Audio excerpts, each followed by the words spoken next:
Assalamualaikum warahmatullahi wabarakatuh.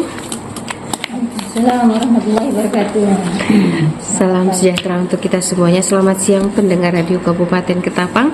Adil Kak Talino, Baju Ramin Kak Saruga, Basengat Kak Jubata.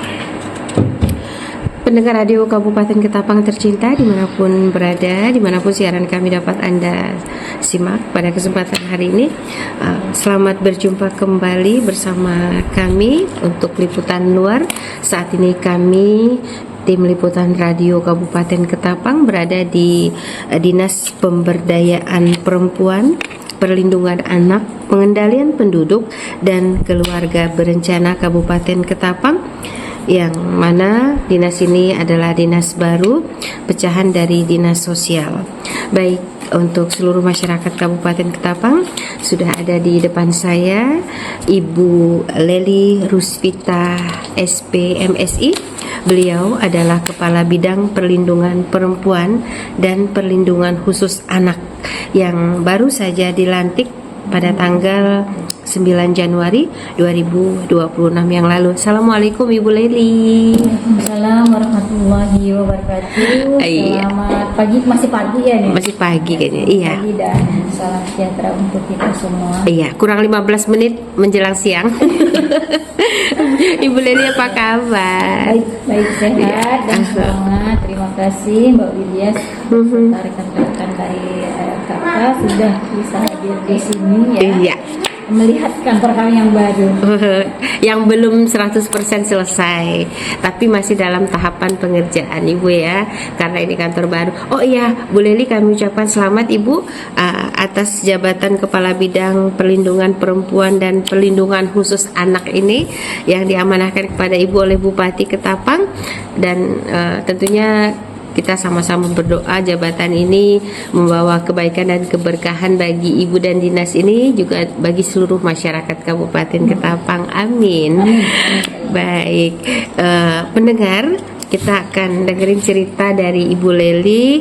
Ini adalah kesekian kalinya kami berbincang-bincang dengan beliau, namun waktu itu beliau masih fungsional Ibu ya. Iya. Kependudukan keluarga berencana. Iya, dan sekarang sudah menjadi pejabat struktural, dan ini yang pertama kalinya, first time Radio Kabupaten Ketapang langsung berbincang-bincang dengan beliau. Nah, Ibu Leli, tolong disampaikan kepada pendengar kita terkait dengan tugas pokok dan fungsi Ibu sebagai Kepala Bidang Perlindungan Perempuan dan Perlindungan Khusus Anak di Dinas Pemberdayaan Perempuan, Perlindungan Anak, Pengendalian Penduduk dan Keluarga Berencana. Agak susah menghafal nama dinas ini, agak panjang. Oke, silakan Ibu.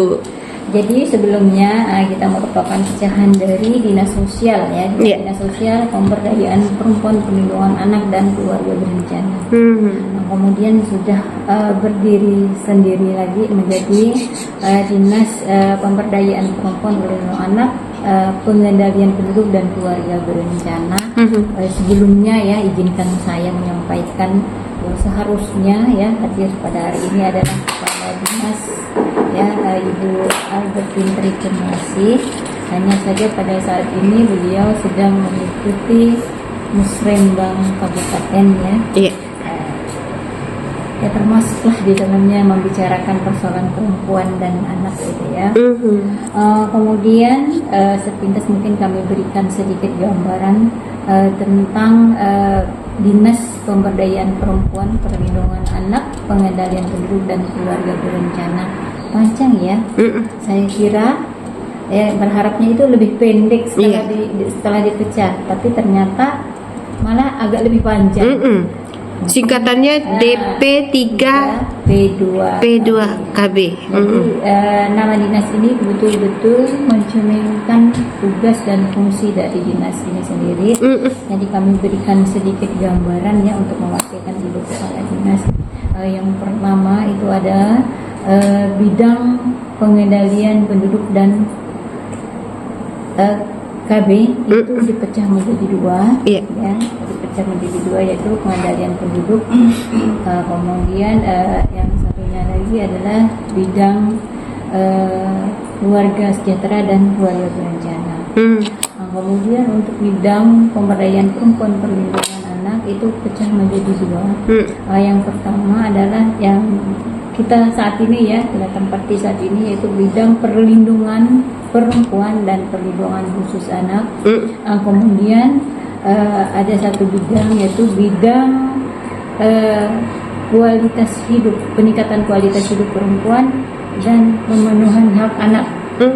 Di dinas ini ada 4 bidang gitu ya, dengan satu simram gitu ya, kemudian UKP gitu ya, perlengkapan dinasnya. Sasaran utama dari tupoksi Dinas Pemberdayaan Perempuan Perlindungan Anak dan Keluarga Berencana itu adalah peningkatan kualitas sumber daya manusia. Kemudian yang lebih khusus lagi kita fokus kepada perlindungan perempuan, perlindungan khusus anak. Itu yang pertama adalah kita berharap adanya peningkatan ya, peningkatan layanan terhadap ya kasus-kasus perempuan dan anak yang mengalami tindak kekerasan, baik itu secara fisik maupun tindak kekerasan seksual, gitu ya. Kemudian selain layanan yang meningkat, kemudian mengalami penurunan kasusnya. Ya. Di tahun 2025 ya, itu ada target kita itu sebetulnya untuk melayani 46 kasus ya untuk kekerasan terhadap anak. Tapi ternyata yang terlayani dan tertangani itu sampai 76 kasus. Nah, lebih dari target. Kemudian kasus kekerasan terhadap perempuan itu ada 29 kasus. Nah, jadi kalau digunakan kasus perempuan dan anak itu mencapai 100 kasus. Yang kita tangani dan kita layani itu kan yang terlaporkan, tercatat, kemudian diberikan pendampingan. Yang tidak terlaporkan itu banyak ya, itu banyak karena fenomena kekerasan terhadap perempuan dan anak ya, semisal ya pelecehan seksual yang terjadi pada anak itu seperti gunung es, dia tersembunyi. Jadi yang muncul ke permukaan itu hanya sedikit saja gitu ya. Kemudian tupoksi dari bidang perlindungan perempuan dan perlindungan khusus anak selain memberikan layanan ya, melakukan pendampingan dan penjangkauan, juga meningkatkan kapasitas lembaga-lembaga yang terlibat dalam penanganan pelayanan. Jadi kita meningkatkan koordinasi terkait bagaimana supaya kerjasama dalam pemberian layanan penanganan kasus-kasus kekerasan terhadap perempuan dan anak itu bisa terpenuhi. Kemudian kita juga melakukan advokasi ya dan sosialisasi supaya masyarakat itu tahu. Yang kita lakukan pada hari ini sebenarnya juga kita upaya untuk menyampaikan kepada masyarakat gitu bahwa ada dinas pemberdayaan perlindungan perempuan dan anak gitu ya. Jadi kalau ada atau melihat gitu kan kejadian atau kasus kekerasan, kemudian bullying gitu kan, sebaiknya gitu ya jangan dulu sampai ke media ya, sampaikan dulu ke Dinas Pemberdayaan Perempuan Perlindungan Anak gitu ya. Kemudian untuk penguatan kerjasamanya juga ya, kerjasama lintas sektor gitu ya. Posisi kita dinas pemberdayaan perempuan ini berada di mana gitu kan. Apalagi sekarang kan sudah pecah nih dengan dari dinas sosial gitu kan. Nah, pembagian tupoksinya sosialnya berada di mana, kemudian dinas pemberdayaan perempuannya berada di mana. Dalam untuk awal-awal penanganan kasus itu ya, kita melakukan pendampingan, penjangkauan kasus ya, kita menghampiri korban ke tempat kejadian, kemudian melakukan pendampingan, kemudian kita melakukan identifikasi ya persoalan yang mereka hadapi ya, apa kejadian yang dialami apa, kemudian apa yang mereka butuhkan, layanan hukumnya, kemudian rehabilitasinya, penguatan psikologinya, kemudian pemenuhan hak mereka. Karena begini ya, kalau yang namanya kekerasan itu bisa saja menempatkan perempuan ataupun anak itu sebagai pelaku, mereka juga bisa menjadi sebagai korban. Iya, sebagai pelaku. Jadi kemungkinan dua-duanya ada. Iya. Apalagi terhadap kasus anak gitu ya. Seperti kasus bullying kemarin kan yang pelakunya itu kan anak-anak, korbannya anak-anak gitu. Iya. Jadi menempatkan anak berada di posisi sebagai anak yang berhadapan dengan hukum. Nanti yang lebih lanjut ini nanti kita minta tanggapan dari Ibu Kepala Dinas ya dalam posisi Dinas Pemberdayaan Perempuan ya, perlindungan anak itu terutama perlindungan khusus anak dalam memenuhi ya pelayanan dan penanganan terhadap kasus-kasus kekerasan terhadap anak dan juga kasus-kasus bullying yang sekarang marak terjadi gitu ya. Ini dia. Kemudian data ya, data ini menjadi hal yang sangat krusial tadi ya, dimana kita ketahui bahwa kasus kekerasan ya, kemudian kasus pelecehan seksual yang terjadi pada perempuan dan anak itu biasanya banyak disembunyikan. Banyak disembunyikan, tidak tampak ke permukaan gitu ya. Kemudian kasus kekerasan ini juga kan ada tipe-tipenya ya. Ada bentuk-bentuknya gitu kan, baik itu yang fisik. Kalau fisik kan mungkin bisa kita lihat ya, ada bekas luka, bekas pukulan yang bisa dibuktikan dengan visum. Tapi ada kasus-kasus kekerasan yang tidak muncul di dalam di permukaan, tidak kelihatan nyata dan dia menggerogoti secara psikologis dari korban gitu kan. Semisal dalam relasi keluarga, dalam hubungan sebuah keluarga gitu, relasi suami istri gitu ya. Itu ketika membina hubungan, menjalani pernikahan, kemudian mempertahankan pernikahan, biasanya posisi perempuan itu berada di bawah atau under ya.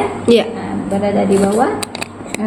Kemudian stigma masyarakat ya terhadap keutuhan rumah tangga gitu kan, gitu kan, itu kuncinya tetap berada di tangan perempuan gitu ya. Makanya perempuan itu akan berusaha mati-matian, baik itu secara psikologis gitu maupun secara fisik gitu ya. Dia akan mencitrakan ya pernikahan ini berjalan baik-baik saja ya, dan terpenuhi semua kebutuhannya, baik itu kebutuhan kasih sayang maupun kebutuhan fisik atau misalnya dari segi ekonomi. Begitu. Iya. Kemudian dalam posisi ini ya, kita kan sering mendengar nih ya yang namanya double burden pada perempuan bekerja di luar rumah dan menjadi IRT rumah tangga gitu ya. Itu jadi dua beban ya di pundak perempuan, berada di pundak perempuan gitu. Jadi kalau start awalnya laki-laki dengan perempuan itu, kalau dia di dunia kerja atau di dunia misalnya pemerintahan lah gitu ya, satu langkah perempuan itu dia berada di belakang, duduk di bawah di belakang laki-laki. Kenapa? Karena biasanya kalau bangun tidur awal itu kepala perempuan itu ya isinya apa? Sarapan pagi kita apa ya? Pakaian seragam anak-anak sudah siapkah besok? Kemudian perlengkapan kerja suami udah gitu kan. Kalau suami biasa, kalau misalnya sama-sama kerja di luar rumah di kantoran gitu ya, di dunia formal gitu ya, laki-laki kan bangun ya, dia tidak memikirkan itu, jarang terlibat gitu ya, terlibat. Siapa sih yang membangunkan anak tidur gitu kan, pasti istri kan. Siapa ngingatin anak-anak buat cepat bergerak, bergerak, kemudian memastikan isi tas anak itu komplit sesuai dengan mata pelajaran hari ini. Tidak, pelajaran PR-nya cukup tidak gitu kan. Nah, itu pasti perempuan ya. Jadi kalau perempuan tuh bangun pagi kan, dia bangun mungkin memenuhi kebutuhan dirinya untuk beribadah gitu kan. Biasanya kalau dia sempat mandi dulu gitu ya, baru kemudian dia membereskan kebutuhan rumah tangga, kebutuhan anak-anak, selesai sampai anak-anak diantar ke sekolah. Nah itu dia. Bahkan ibunya yang sering mengantarkan anak daripada ayahnya. Sekarang kan banyak ada gerakan yang namanya mengantar anak sekolah. Dan ayah mengambil rapot. Nah, itu sebetulnya salah satu strategi pemerintah untuk melibatkan peran mendekatkan ayah. Nah, peran ayah dalam mengurus anak-anak, dalam pengasuhan anak-anak. Kenapa ini perlu dilakukan? Karena ini ya, pertama ya, untuk menjaga kewarasan perempuan. Kemudian yang kedua adalah bagaimana gitu kan, secara psikologi ya, anak-anak yang bapaknya terlibat di dalam pola pengasuhan, biasanya anak-anak lebih percaya diri. Satu. Kemudian kedua ya, mental anak-anak itu lebih kuat, tangguh. Ya, anak-anak yang bapaknya terlibat dalam pengasuhan, benar-benar, dan terbukti kita ya. Iya betul, saya termasuk yang sama dekat dengan bapak gitu ya. Gitu. Jadi tangguh banget. Cuman agak hati-hati sedikit, biasanya dia sedikit keras. Iya, gitu, itu pasti. Kemudian satu lagi, bagaimana perempuan berperan dalam kondisi ini ya. Kemudian dia menjaga dirinya tetap waras gitu ya. Nah, misalnya gini, dalam proses kegiatan rumah tangga, perempuan itu biasanya kalau perempuan dan laki-laki bekerja ya, penghasilan perempuan itu larinya kemana? Itu biasanya untuk kebutuhan rumah tangga, ya, kemudian kebutuhan rumah tangga. Kemudian kalau laki-laki biasanya kepada mana? Aset. Asetnya seperti kendaraan, kemudian tempat tinggal, gitu kan, kemudian rumah gitu ya. Kalau perempuan itu pada kebutuhan belanja rumah tangga, belanja makan minum gitu ya. Itu kenapa? Karena diikuti dengan proses pengasuhan tadi. Ya, anak-anak tuh kan jajan gitu kan. Itu uang SPP gitu kan, nah, itu dia. Jadi di sini sebetulnya kadang-kadang gitu, kalau dibiarkan itu akan ada semacam pembiaran. Ya, pembiaran dari pihak laki-laki, sehingga kalau tidak diberikan ketegasan itu akan muncul yang disebut dengan cerita penelantaran ekonomi rumah tangga. Ya, kenapa? Oh, istriku bekerja, gitu kan? Yang ada di kepala laki-laki kan, istriku bekerja, dia punya penghasilan kok, gitu kan? Jadi tanggung jawab terhadap kebutuhan rumah tangga, baik itu makan minum, kemudian tempat tinggal, pakaian, itu tidak dipikirkannya. Karena kenapa? Karena istrinya bekerja. Mungkin di awal perkawinan perempuan akan menganggap ini sebagai hal yang ya jalani saja, biasa saja gitu kan. Ya, tetapi kelamaan gitu kan akan muncul pertanyaan. Apalagi sekarang ini kan ya di media sosial ya. Itu jangan salah, di media sosial itu informasi-informasi tentang hukum ya, tentang kewajiban perempuan dan laki-laki gitu ya. Itu terpeta jelas ya. Kalaulah gitu ya, di awal perkawinan suami istri itu tidak membuat komitmen, penghasilan suami kemana, penghasilan istri kemana, gitu kan. Kemudian bagaimana kita menjalankan peran ini, karena sebetulnya ya pernikahan itu semakin lama berjalan dia berkembang menjadi sebuah relasi bisnis. Kenapa? Karena menjalankan peran rumah tangga itu diikuti dengan konsekuensi pemenuhan kebutuhan hidup. Kebutuhan hidup. Sehingga biasanya bincang-bincangnya tetap persoalan ekonomi. Nah, kita lihat ya, sekarang banyak kasus perceraian yang terjadi. Kabupaten Ketapang catatannya pada tahun 2025 65%. Ya, Berapa? 65%. Kasus perceraian. 600 kasus perceraian itu yang melakukan gugatan itu adalah perempuan atau istri. Dan kemudian rata-rata penggugat itu ternyata ya perempuan yang usianya berada pernikahannya di bawah 5 tahun, 10 tahun, 5 tahun gitu ya. Di bawah 10 tahun, di bawah 5 tahun. Ya. Usia pernikahan baru di bawah 5 tahun dan 10 tahun. Kemudian pernikahan yang ternyata ada yang panjang, yang sudah lama, sudah berumur, kemudian rata-rata gitu ya, yang melakukan gugatan perempuan ternyata dia sudah sudah dewasa, sudah mungkin apa sih yang dipikirkan nenek-nenek kok melakukan gugatan cerai kan menunggu mati saja. Jawabannya apa coba kalau kita misalnya kayak mengadakan semacam survei gitu, kita tanya, dia bilang saya ingin hidup sendiri dan mati pun sendiri. Berarti dia berada di tahap apa? Di tahap jenuh. Bosan. Bukan bosan ya, jenuh, ya kan? Iya. Ya, dan dia sudah merasa, kalau yang sudah tua-tua itu kan dia merasa kewajiban dia sebagai seorang istri, sebagai seorang itu sudah selesai dengan menghantarkan anaknya pada menyelesaikan lembaga pendidikan dan pernikahan selesai. Gitu Padahal kan? mereka sudah punya cucu juga. Kemudian ketika dia merasa dia sudah mandiri, gitu kan, suaminya juga mandiri, kadang-kadang akhirnya yang lama-lama itu muncul. Jadi sehingga kadang-kadang ketika dalam rumah tangga itu kan laki-laki ngeliat, apa sih nenek lampir gitu dalam kamar ini, kemudian apa sih kata dia, kakek-kakek dalam kamar ini gitu kan. Mungkin persoalan inilah yang memicu. Ya, dari awal komitmen awal itu kan, ketika perempuan itu merasa ingin merdeka. Gitu kan. Nah, itu kalau yang untuk kasusnya perempuan yang sudah tua berumur melakukan gugatan cerai kepada pasangannya. Kemudian ada lagi dia yang awal pernikahan masih muda. Iya. Nah, terbelakangnya apa sih? Itu tetap persoalan ekonomi. Ternyata rumah tangga mereka terlilit apa? Pinjol. Banyak. Kemudian yang kedua, suaminya terjebak judi online. Dari judi online, pasangan yang laki-laki ngambil pinjol. Itu kan semua serba dipermudah melalui akses handphone gitu ya, HP di tangan gitu kan.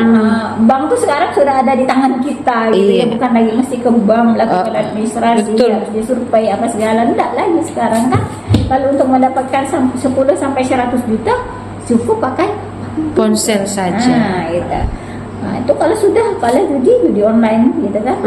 Laki-laki atau perempuan dia ada kecenderungan ngambil jalan pintas untuk pinjaman online, mendapatkan uang dengan cepat besar itu kan, kembalinya belum tentu. Kemudian ada lagi kasus perempuan juga ini terjerat pinjol di rumah tangga. Kenapa gitu kan, ini dia pembunuhan rumah tangga dia gitu kan. Kemudian tidak ada nafkah dari suami, itu kan. Tapi kebanyakan bukan persoalan dia tidak punya nafkah dari suami ya, tapi gaya hidup ya. Mereka ini rata-rata menikah muda tanpa persiapan gitu kan. Pikiran belum dewasa juga. Ingin punya rumah ya, rumahnya sudah dapat dikasih rumah, mungkin fasilitas dari orang tua, dikasih BTN atau apa, tapi ingin dibesarkan atau diisi, kemudian pengen punya kendaraan. Jalan pintas mereka ambil pinjol. Awalnya memang ya orang ngelihat megah, uang bagus, tapi tiba-tiba truk gitu kan. Tiba-tiba kok lalu ambruk ya, rumah yang bagus gitu kan, kehidupan yang terlihat mapan, kenapa harus diakhiri dengan perceraian atau perceraian? Nah, itu tadi dia ternyata setelah diselidiki mereka terlibat dalam pinjol gitu. Nah, ini kenapa? Latar belakang kehidupan rumah tangganya, kemudian beban ekonomi itu ternyata disandang oleh perempuan atau istri gitu ya. Jadi sebaiknya gitu kan, kita harus melakukan semacam perbaikan konsep berpikir mulai dari awal adalah keterlibatan seorang ayah atau seorang suami dalam melaksanakan peran rumah tangga. Kenapa? Biar anaknya bisa berpikir ya, anak laki-lakinya ya kan, dia akan berpikir, seperti ini cerminan menjadi seorang ayah. Jadi sebelum memasuki lembaga pernikahan, mereka sudah berpikir apa saja sih yang menjadi kewajiban seorang laki-laki dalam rumah tangga, gitu kan? Nafkah siapa yang harusnya memberikan, gitu kan? Kalau istrinya bekerja, untuk siapa saja, untuk apa saja uang ini dipergunakan, gitu kan?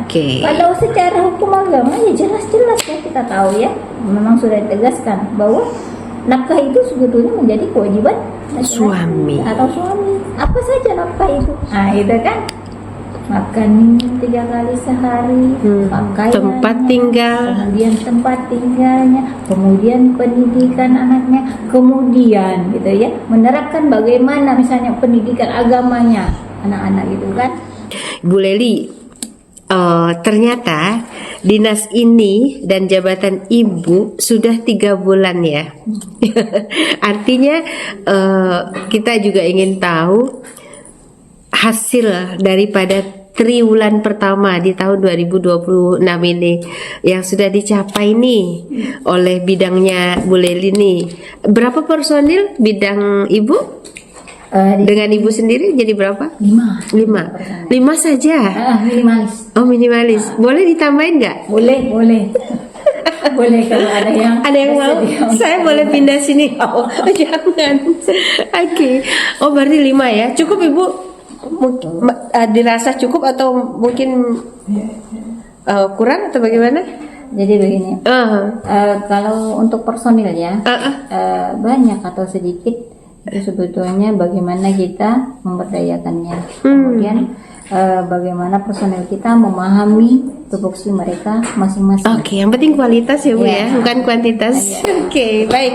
Kemudian tetapi kuantitas atau jumlah juga memang tidak bisa kita abaikan. Melihat kasus-kasus yang begitu banyak, kekerasan terhadap perempuan, kemudian kekerasan terhadap anak, kemudian kasus-kasus pelecehan seksual gitu yang terjadi pada anak. Kita sebetulnya membutuhkan 1 unit UPT, pemberdayaan perempuan, perlindungan anak.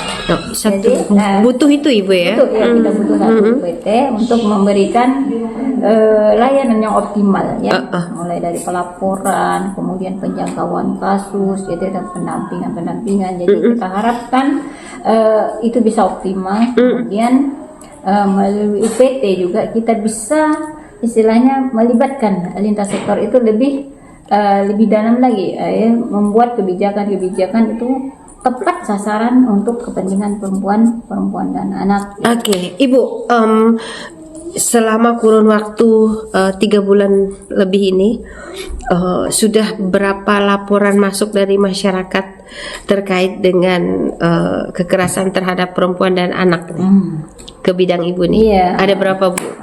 Jadi kalau kekerasan terhadap perempuan itu ada 3 laporan nih, 3 laporan. Kemudian yang kekerasan terhadap anak, baik itu pelecehan seksual, kemudian kasus bullying, itu udah 20 kasus. Masuk.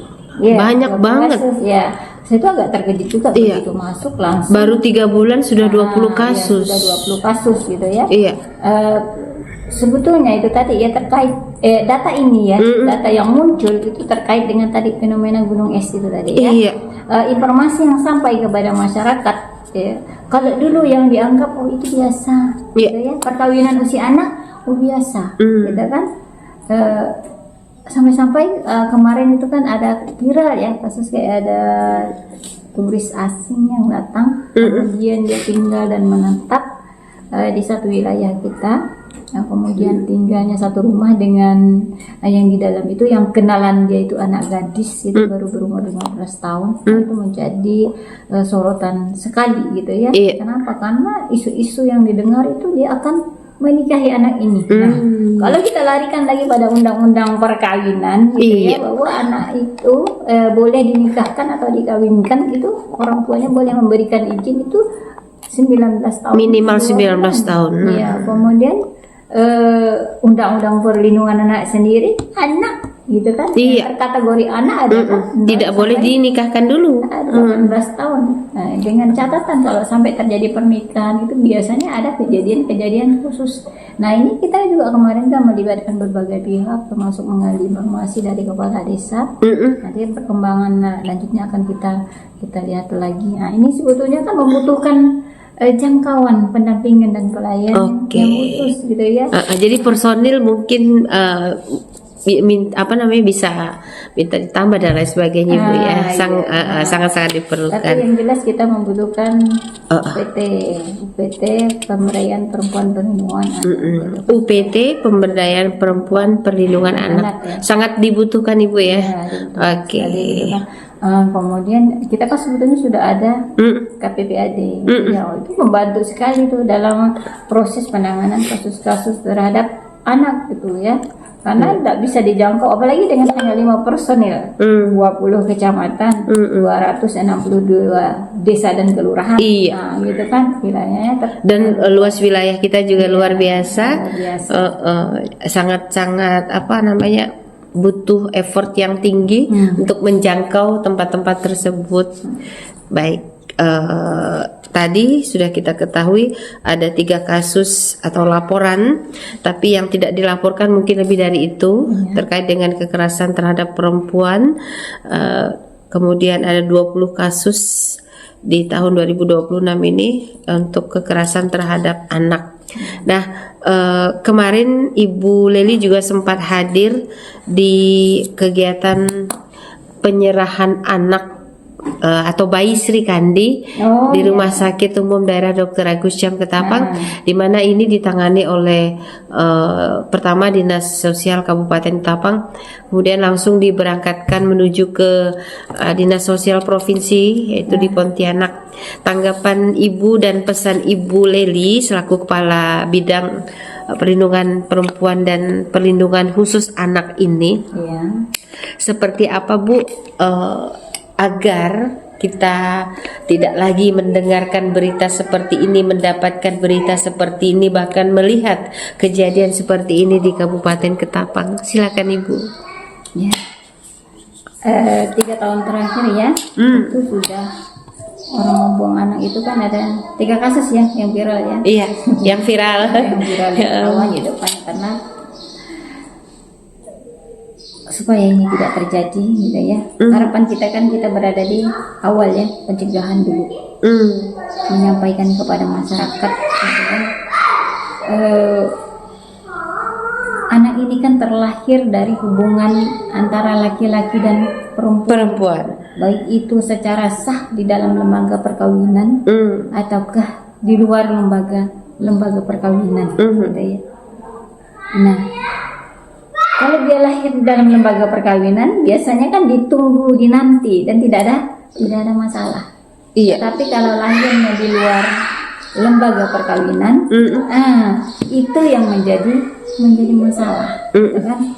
Biasanya anak ini lahir dari perselingkuhan, gitu kan? hubungan tidak resmi, yang tidak resmi, atau yang paling kita takutkan itu adalah ketika anak-anak remaja kita melakukan hubungan seksual, gitu kan? Karena minimnya informasi tentang minimnya edukasi tentang kesehatan reproduksi, kemudian bahayanya melakukan seks di luar nikah. Nah, itu yang harus kita kita gali lagi, kita waspadai gitu ya. Karena ya kalau anak ini lahir dalam lembaga perkawinan, dia tidak akan mengalami nasib seperti ini. Iya, tidak akan diperlakukan seperti dibuang dan lain sebagainya. Tetapi yang pasti ini salah ya, salah gitu kan. Karena sesuatu yang salah, sehingga bahkan sampai sehari ini orang tuanya tidak diketahui dan tidak ditemukan jejaknya anak siapa, dari entah siapa punya anak dan seterusnya. Jadi kita dari awal itu persoalan edukasi kesehatan reproduksi remaja itu memang harus kita sampaikan. Kemudian di dalam keluarga, disinilah pentingnya peran seorang ayah, ya, untuk ikut serta dalam pengasuhan anak. Ya, menyampaikan kepada anak ya, bertanya tentang kesehatan reproduksi anak.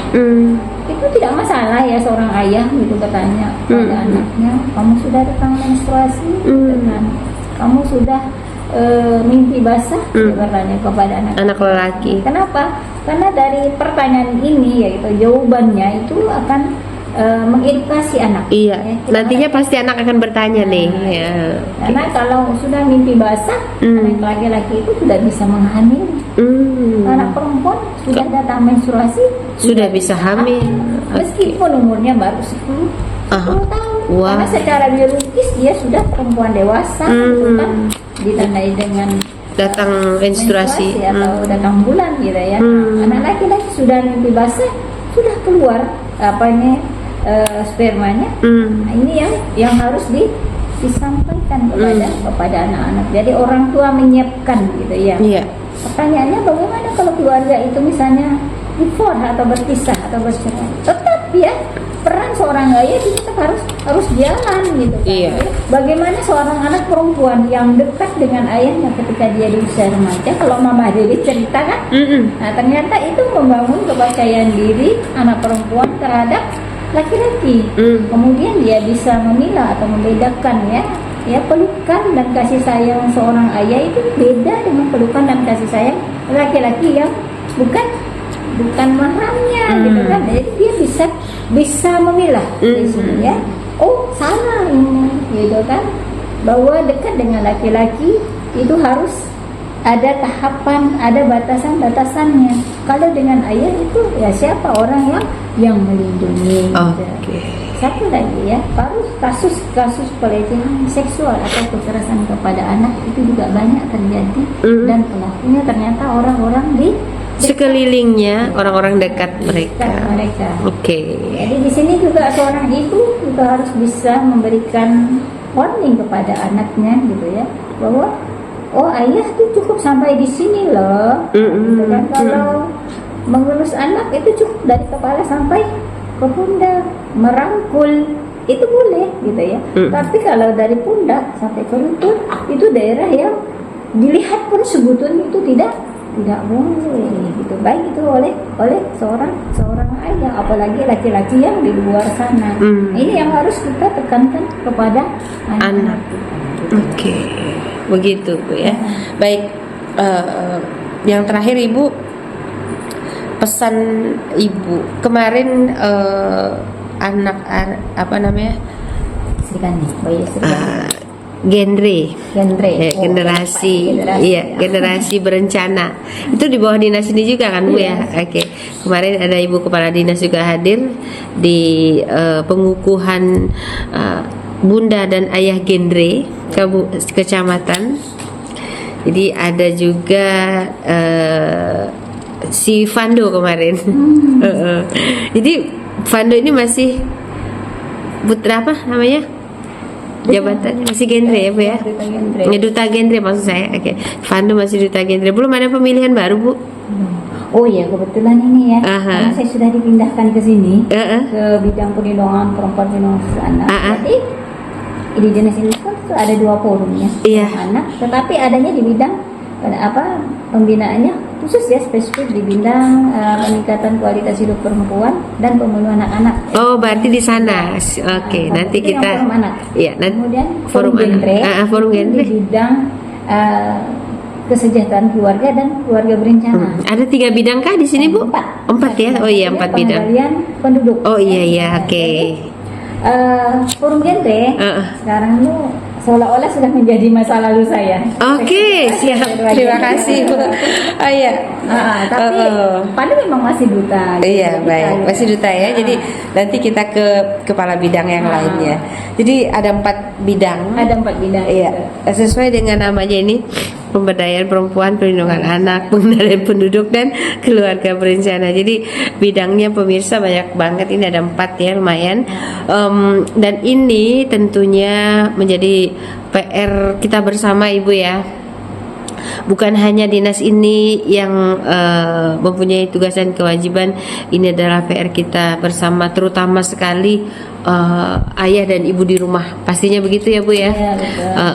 Jadi mudah-mudahan dengan apa yang sudah Ibu Leli sampaikan tadi ini semakin menambah wawasan ibu-ibu kita nih, terutama yang yang sudah terlanjur menikah muda. Kalau sudah terlanjur kan seperti halnya nasi sudah menjadi bubur, tapi bagaimana caranya bubur ini enak untuk tetap dikonsumsi, mungkin ditambahin topping apa gitu ya Bu ya, supaya bisa dinikmati dengan rasa yang sebagaimana mestinya. Mudah-mudahan ibu-ibu yang sudah terlanjur menikah di usia dini, yang sebenarnya saya pikir kalau nikah umur 19 tahun itu walaupun memang ada aturannya dan sesuai dengan undang-undang, itu masih terlalu muda Ibu ya. Tanggapan Iya. Ibu gimana Bu? Ya, kalau kemarin kita ngomongnya tentang forum genre, anak genre itu salah satu misi mereka adalah menyampaikan 21 tahun untuk perempuan yang sehat, minimal ya minimal. Kemudian 25 tahun untuk laki-laki. Itu. Anak-anak yang saya. Nah, itu. Jadi 19 tahun itu itu masih masa sekolah enggak Iya. sih? Masih masa sekolah, masih masa kuliah. Senang-senangnya. Masih lagi senang-senangnya menikmati masa remaja. Itu remaja menuju dewasa kan Ya, itu ya. bagaimana sebetulnya di usia remaja itu mereka menyelesaikan Tugas-tugas. mereka sebagai seorang remaja, melanjutkan pendidikan, kemudian menggapai cita-citanya, kemudian menjaga kesehatan reproduksinya, kemudian mencari pekerjaan yang layak, kemudian meneruskan keturunan dengan melangsungkan pernikahan dengan usia yang setidaknya itu. Tapi kalau untuk kasus perlindungan perempuan, pelecehan seksual ataupun kekerasan itu tidak ada nasi menjadi bubur. Tidak ada. Jangan sampai nasi menjadi bubur. Nasinya harus tetap nasi. Tetap nasi.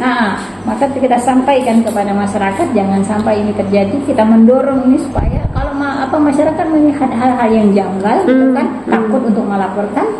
Dari kita Kementerian Pemberdayaan Perempuan ada yang disebut dengan SAPA 129. Apa itu? Itu adalah hotline pelaporan dari Kementerian Pemberdayaan Perempuan.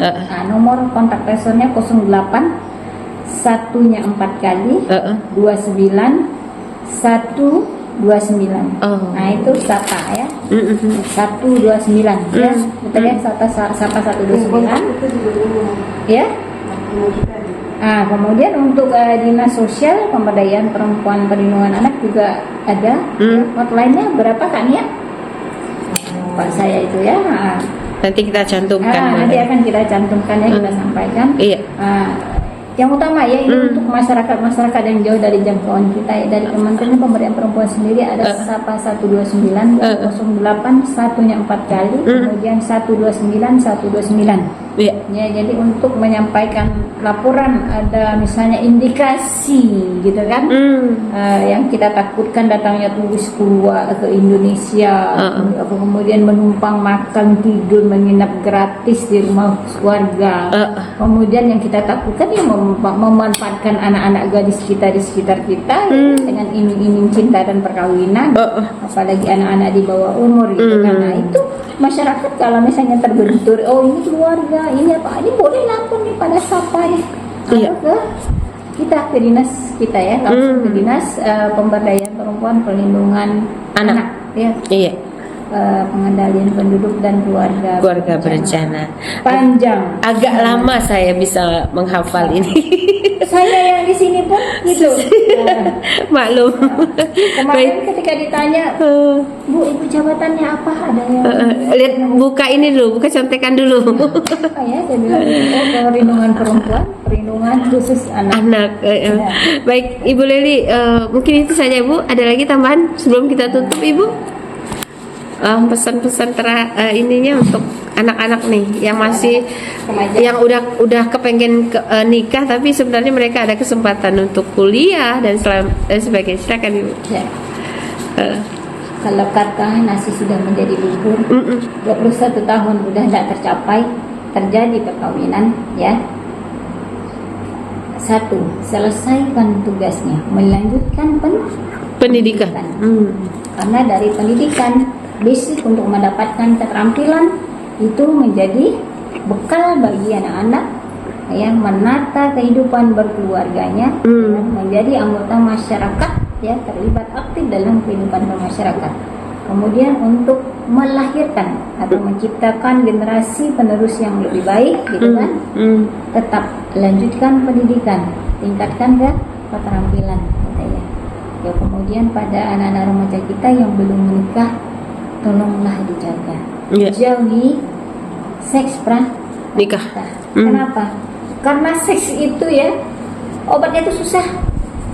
Ya, kalau sudah seks, dia sudah aktif, seksual aktif, itu jalan satu-satunya adalah mereka menikah.